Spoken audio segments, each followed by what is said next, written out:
हाँ ठीक है, फिर चलते हैं हम लोग। तो क्या किया है देखो, जो डायग्राम ड्रॉ किया है उसको हमको फिर से ड्रॉ करना होगा। चलो, this one is positive and this one is negative, ठीक है। Positive plus Q and minus Q. तो चार्ज कैसे डेवलप्ड हुआ, चार्ज चलो मतलब फील्ड लाइंस कैसे डेवलप्ड हुआ, ऐसे उसको हम लोग ऑब्वियसली क्या करेंगे, एरो साइन देंगे पॉजिटिव से नेगेटिव। एंड देख रहा है क्या, जैसे हम और भी लाइन ड्रॉ कर रहे हैं डिफरेंट पॉइंट से, देख रहा है क्या, these lines having some curvature nature, ठीक है, कार्व टाइप का नेचर। तो देखो देख रहा है क्या, अनदर एक फोर्स यहाँ पे एक्ट हो रहा है, सॉरी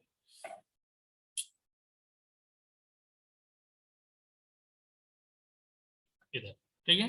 सो सबका डायरेक्शन ऐसे ही है, पॉजिटिव से नेगेटिव, पॉजिटिव से। सो देखो ये जो लाइन ऑफ फोर्स है, suppose this one is first, this is second and this is third.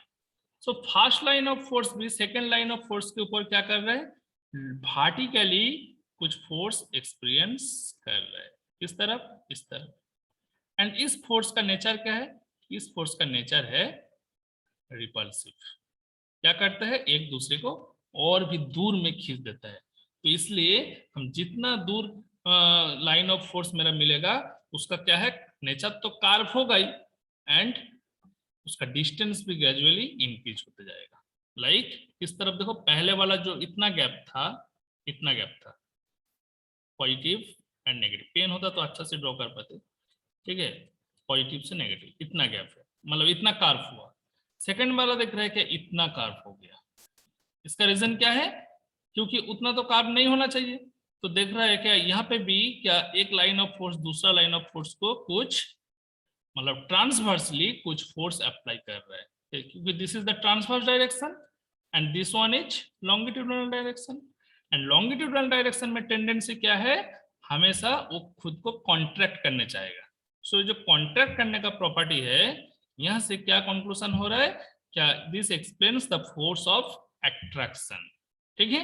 And transversely क्या कर रहा है, ट्रांसवर्सली रिपेल कर रहा है, अट्रैक्ट नहीं कर रहा है। So this explains the force of repulsion, ठीक है। सिमिलरली देखो, अगर इस तरफ करेंगे तो इधर क्या होगा, नेगेटिव टर्मिनल में आके इंक्लूड होगा, मतलब टर्मिनेट होगा। एंड यहाँ पे भी पॉजिटिव से क्या होगा, आउटवर्ड डायरेक्शन में जाएगा। Similarly this line of force ऐसा नहीं कि इस सरफेस पे आके रह गया, यहाँ से निकल जाएगा। एंड ये भी क्या होगा, यहाँ से निकल जाएगा। ये भी क्या होगा, इधर से निकल जाएगा। ये भी क्या होगा, इधर से निकल जाएगा। सिमिलरली ये भी इधर है, ये भी इधर है, एंड ये भी इधर है, ये भी इस तरफ है। समझ में आया। तो देखो नेगेटिव से इस तरफ इनवर्ड होगा डायरेक्शन, एंड पॉजिटिव से क्या होगा, आउटरवर्ड होगा, आउटवर्ड होगा, ठीक है, outer direction. So this is very very important, ठीक है। यहाँ से हम लोग दो कंक्लूजन कर सकते हैं, क्या, इलेक्ट्रिक लाइन ऑफ फोर्स, क्योंकि due to force two different charges there should always acting some force according to Coulomb's, and that's why there always is a tendency to contract two charges or the contract the length of the line, ठीक है। so this contracting the length of the line of force is basically behaves as a straight string। String में भी वही चीज होता है, ठीक है, स्प्रिंग और स्ट्रिंग। उसमें क्या होता है, जब एक रबर बैंड सोचो, इलास्टिक तो पड़े है, रबर बैंड में क्या है, जब फोर्स को हम अपोजिट डायरेक्शन में लगाएंगे तो देखते हैं वहां पे रबर बैंड का लेंथ इंक्रीज होता है, पर जब उसका जब रिलीज कर देते हैं देन फोर्स को क्या कर रहे हैं, फोर्स एक दूसरे के तरफ एक्ट हो रहा है, एंड उसके लिए रबर बैंड का लेंथ क्या हो रहा है, कॉन्टेक्ट हो रहा है। सो सेम कॉन्सेप्ट यहाँ पे भी है, ठीक है। सो this is also another important properties of electric line of force, that electric line of force behaves like a straight string, and straight string, so there is a always tendency that it contract longitudinally, and that also explain the force of attraction, and each line of force repel each other along transversely direction, that explains the force of repulsion. ठीक है, सो ये दो property को हम electric line of force का property में जोड़ सकते हैं। समझ में आया? ये दो प्रॉपर्टी को भी हम जोड़ सकते हैं। ठीक है, इसके बाद देखो हम तो ड्रॉ कर रहे हैं क्या कार्व टाइप का है। चलो मतलब इसको और भी थोड़ा जूम करके ड्रॉ करेंगे। Suppose this is a charge, sorry इसको अच्छा करके ड्रॉ करो। This is a spherical charge and यहाँ पे भी एक स्फेरिकल चार्ज है। ठीक है, हम लोग क्या कर रहे हैं, हम लोग ड्रॉ कर रहे हैं यहाँ से यहाँ तक, है ना। बट एक्चुअली क्या होता है, इलेक्ट्रिक लाइन ऑफ फोर्स जो एंगल बनाता है किसके साथ, ये जो चार्ज बॉडी का जो सरफेस है, this is the charge body, this is the charge body, इसका सरफेस कहाँ पे है, इधर है सरफेस। ये सब क्या है, सरफेस है। तो सरफेस में क्या है, सरफेस से एमिट हुआ मतलब ऑरिजिनेट हुआ एंड अनदर चार्ज का जो सरफेस है उसमें जाके टर्मिनेटेड हो गया। ठीक है, सो ये जो ऑरिजिनेशन और टर्मिनेशन का मतलब ऐसा नहीं कि कोई भी एंगल से वो निकल जाएगा, कोई भी एंगल से टर्मिनेटेड हो जाएगा, कोई भी एंगल से वो ऑरिजिनेट हो जाएगा। So there is a rule that electric line of forces always create right angle or always normal to the surface or always create right angle to the surface। तो किस तरफ एक्चुअल फिगर होना चाहिए, होना actually चाहिए देखो इस तरफ,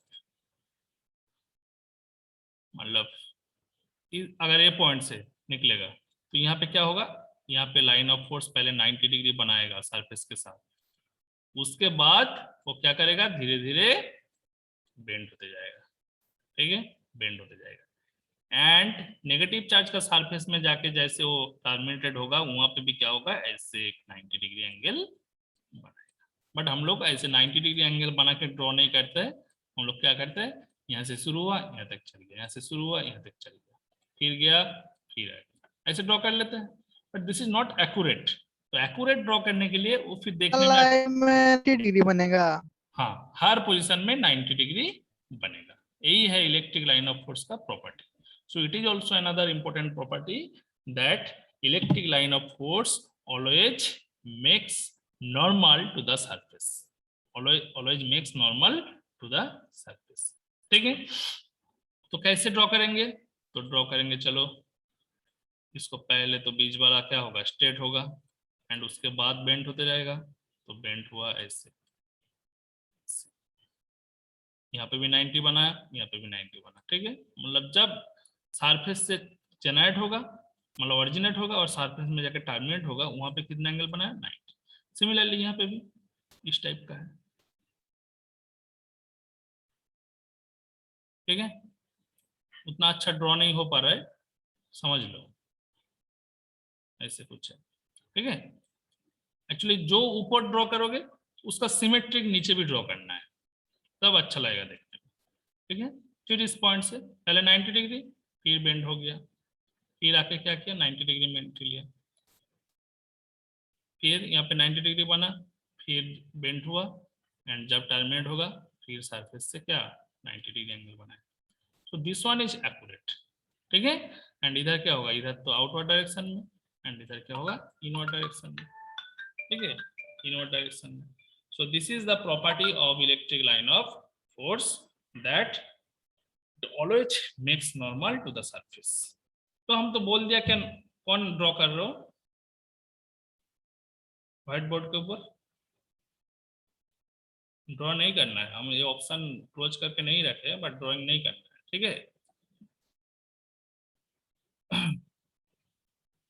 तो इसको अभी हम लोग प्रूव भी कर सकते हैं क्या, हम तो बोल दिए क्या it always normal to the surface, तो नॉर्मल है क्या नहीं उसको हम लोग प्रूव कर सकते हैं। सपोज हम, अच्छा इसके लिए हम हेडिंग दे रहे हैं क्या, सो दैट, ये भी क्वेश्चन अलग से आता है, जैसे क्वेश्चन आता है क्या, why two electric line of forces never intersect each other, तो ऐसे एक क्वेश्चन क्या है, so that line of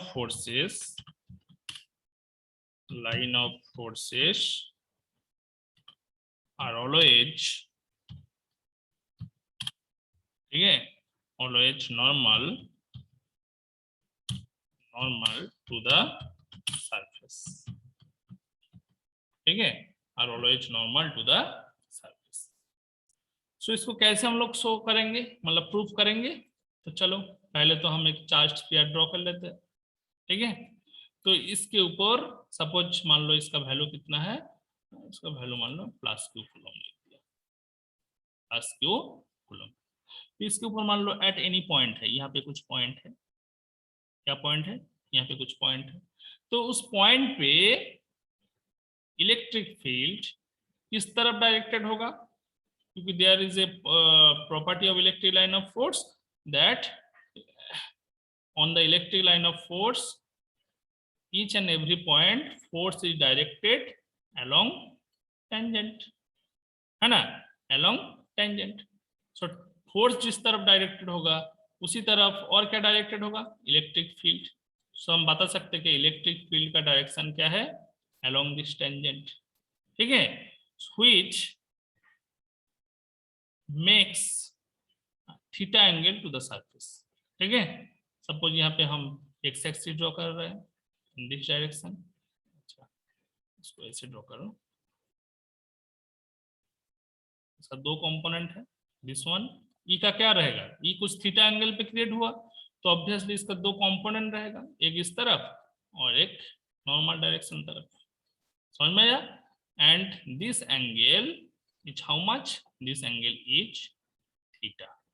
so this component is known as E cos theta. This component is known as E cos theta, and this component is known as E sin theta. E sin, ठीक है, E cos theta and E sin theta, दो component produced हुआ। And हम लोग क्या जानते हैं, according to Faraday's law the charge obviously क्या है, इलेक्ट्रिक फील्ड यहाँ पे कितना है, ई है, एंड चार्ज का वैल्यू क्या है, क्यू है, ठीक है। तो ये किस तरफ फोर्स एक्सपीरियंस करेगा, फोर्स का दो कंपोनेंट है, मतलब इलेक्ट्रिक फील्ड का दो कंपोनेंट है, along normal direction and along the tangent direction, ठीक है। तो जो नॉर्मल डायरेक्शन है इसको हम कंसीडरेशन में नहीं लाएंगे, हम कौन सा डायरेक्शन सोचेंगे, which is along the tangent, ठीक है। टेंजेंट बराबर जो कंपोनेंट है cos थीटा कंपोनेंट, उसी के लिए फोर्स एक्सपीरियंस करेगा। सो ऑब्वियसली हम लोग क्या बोलेंगे, पहले कंसीडर क्या किए हैं, we consider a charge sphere of q coulomb and this charges are distributed, कहां पे डिस्ट्रीब्यूटेड है, over the surface of the sphere, ठीक है, this charges are distributed over the surface of the sphere. क्यों, due to repulsive force के कारण वो charge क्या है, एक दूसरे से डिस्ट्रीब्यूट हो गया, एंड मतलब डिस्ट्रीब्यूट क्यों हुआ, क्योंकि एक दूसरे के अगेंस्ट में फोर्स अप्लाई किया, एंड वो सेंटर से क्या करना चाहेगा, ऑलवेज उसका सरफेस तरफ स्प्रेड हो जाना चाहिए, ठीक है, ऐसे ऐसे स्प्रेड हो जाता है। तो इसलिए सरफेस में क्या है, एक क्यू कूलम चार्ज जाके बैठ जाता है, ठीक है, एंड बैठ के कितना फोर्स वो एक्सपीरियंस करता है, that is F equal to Q E. Formula क्या है, F equal to Q into E, but यहाँ पे ई नहीं लिखेंगे, क्या लिखेंगे, फोर्स का कंपोनेंट के लिए कौन सा कंपोनेंट मतलब रिस्पॉन्सिबल है, cos theta component, so E cos theta लिखेंगे, ई cos थीटा लिखेंगे, ठीक है। So the force experienced by the charge of q coulomb is कितना, F equal to Q E cos theta, which is directed parallel to E cos theta, जिस तरफ E cos theta है उसका parallel direction में force act हो रहा है, हम लोग पहले ही बताए, क्योंकि देखो ई जिस तरफ डायरेक्टेड होगा उसी तरफ क्या है, फोर्स है, and these two lines are parallel, okay. So if we consider that this charge is not moving, this is at rest position, ठीक है, और तो इस चार्ज को हम लोग क्या बोलेंगे, stationary charge. So in case of any stationary charge, तो the force acting on this charge is equal to कितना, जीरो। अगर स्टेशनरी नहीं रहता देन फोर्स का कुछ वैल्यू रहता, फोर्स जीरो मींस चार्ज एक जगह पे मतलब रेस्ट पोजीशन में। तो एफ इक्वल टू अगर जीरो होगा for in case of stationary, तो हम लोग क्या लिख सकते हैं, एफ इक्वल टू क्या है, क्यू इंटू ई cos theta, Q E cos theta, उसका वैल्यू भी क्या होगा, उसका वैल्यू भी 0 होगा। तो हम लोग तो नहीं बोल सकते क्या क्यू का वैल्यू 0 है, तो क्यू का कुछ वैल्यू है, क्यू कूलम, कभी ये 0 नहीं हो सकता है। So as Q not equal to 0 and charge अगर रहेगा तो फील्ड तो जनरेट होगा ही। सो फील्ड का भी वैल्यू क्या है, फील्ड भी ये 0 नहीं है, ये क्या है, नॉन जीरो है, फील्ड भी नॉन जीरो है। तो इलेक्ट्रिक फील्ड इज, वेट करो क्लास ले रहा हूँ, इलेक्ट्रिक फील्ड भी equal to not equal to 0। ठीक है, सो चार्ज का वैल्यू भी कभी 0 नहीं हो सकता, इलेक्ट्रिक फील्ड का वैल्यू भी कभी 0 नहीं हो सकता। तो कौन सा वैल्यू 0 हो सकता, बाकी टर्म यहाँ पे क्या बचा है, cos theta. So cos theta का वैल्यू 0 हो सकता। So cos theta is equal to 0, that is cos 90 degree. cos 0 किसका वैल्यू है, cos 90 डिग्री। सो यहाँ पे थीटा इक्वल टू क्या है, थीटा इक्वल टू 90 डिग्री।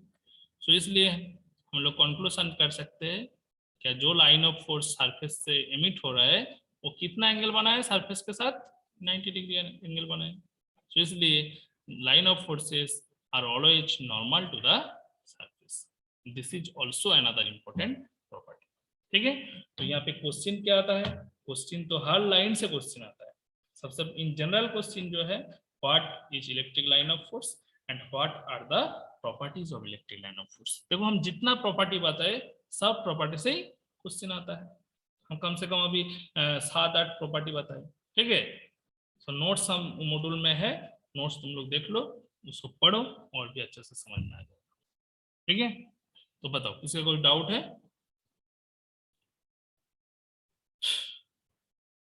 सुना है सबको ये,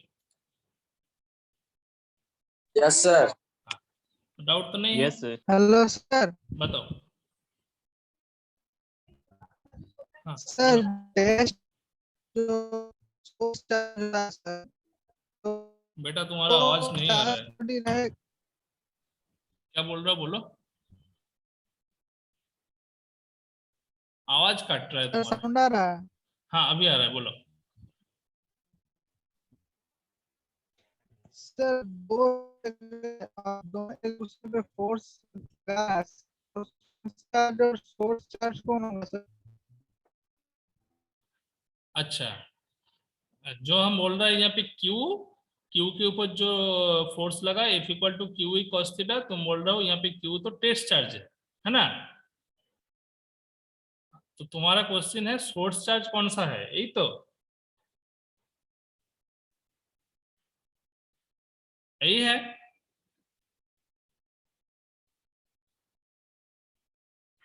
बाकी सबको समझ में दिया उसका question? No no sir. Sir, आवाज प्रॉब्लम कर रहे हो, उसको कहाँ सुनाई देगा? नो सर, नहीं सुना दिया। तो हमको लग रहा है वो यही क्वेश्चन किया सर, यहाँ पे टेस्ट चार्ज तो आप बताए क्या, Q एंड Q के ऊपर कितना फोर्स लगा, F equal to Q E cos theta, but source charge कहाँ है। हम ये जो पूरा एक्सपेरिमेंट मतलब डिस्क्रिप्शन कर रहा है, इसका डेमोन्स्ट्रेशन दे रहा है, इसको हम कंसिडर ही कर लिया क्या, this is in electric field. ठीक है, this is in electric field, मतलब पहले से ही कोई सोर्स चार्ज रखा है और वहां पे इलेक्ट्रिक फील्ड है, हम इलेक्ट्रिक फील्ड रीजियन में हमेशा इसका बात कर रहे हैं। ठीक है, तो सोर्स चार्ज हो सकता है, कोई भी चार्ज हो सकता है। चार्ज के लिए यहाँ पे फील्ड जनरेट हुआ एंड उस फील्ड के लिए electric line of force generate हुआ एंड उस लाइन ऑफ फोर्स का प्रॉपर्टी यहाँ पे हम डिस्क्राइब कर, समझ में आया? Yes sir, thank you sir. ठीक है, तब आज यहीं तक रख रहे हैं, हम लोग नेक्स्ट दिन इलेक्ट्रिक पोटेंशियल पढ़ेंगे। ठीक है, मंडे क्लास अटेंडेंस हो गया सर? अटेंडेंस कोई भेज दो। रिजॉइन का पहले वाला हम लिए थे सर, वो भेज अच्छा देंगे। ठीक है, वही वाला भेज दो, हाँ उसमें ज्यादा सब एक्टिव। ठीक है, थैंक यू सर। ठीक है, चलो तब लिव करते हैं। Okay sir.